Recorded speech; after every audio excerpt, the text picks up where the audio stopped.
Вести на Слободна ТВ.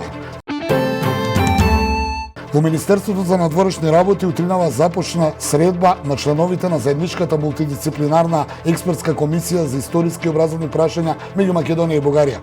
Бугарските историчари, предводени од шефот на тимот Ангел Димитров, по пристигнувањето на влезот пред Министерството за надворешни работи не сакаат да дадат изјави за медиумите, за темите и текот на денешната средба.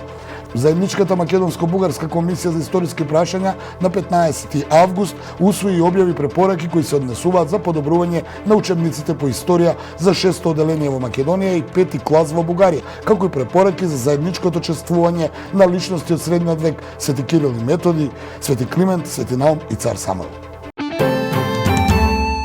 Председателот на Собранието Талат Джафери вчера ја отфрли иницијативата на опозицијската ВМРО ДПМН за референдум за престанок на важењето на законот за ратификација на договорот за пријателство, добрососедство и соработка со Бугарија, образложувајќи дека е противуставна и дека меѓународните договори што се ратификувани во согласно со Уставот се дел од внатрешниот правен поредок и не може да се менуваат со закон. Од ВМРО ДПМН оценија дека иницијативата е во согласност со членот 24 од законот за референдум и порачаа дека Джафери нема основа да ја отфрли, додека од владеачката СДСМ ја поддржаа одлуката на Джафери поради тоа што и тие ја сметаат за неуставна. По иницијатива на Стопанската комора на Македонија, Уставниот суд денеска расправа за законот за именување и дополнување на законот за работни односи, кој што во својата содржина опфаќа работа во недела.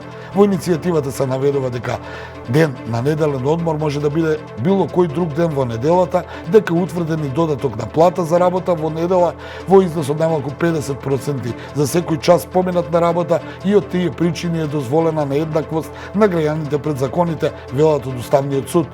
Сојузот на синдикати на Македонија вчера го повика Уставниот суд да ја отфрли иницијативата на Стопанската комора, бидејќи како што велате спротивна на Уставот.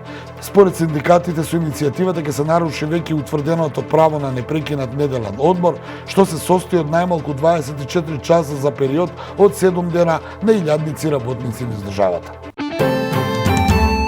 Генералниот директор на Електростопанство на Македонија Васко Ковачевски информираше дека земјава од Грција договорила испорака на 1 милион тони јаглен и 250.000 тони мазут. Јагленот ќе биде примарно за потребите на рек Битола, но дел од количините ќе може да бидат користени во рек Осломеј, додека мазутот за термоелектраната во Неготино, а дел од количините се и за Битола и Осломеј.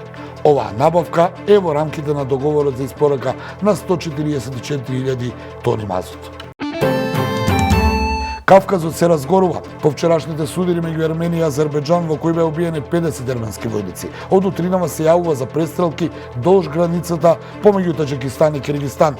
Во Украина пак продолжуваат судирите, а Москва, која го призна неуспехот да ја задржи украинската контраофанзива, најави дека специјалната војна операција во Украина продолжува. Ова беше прегледот на најновите вести.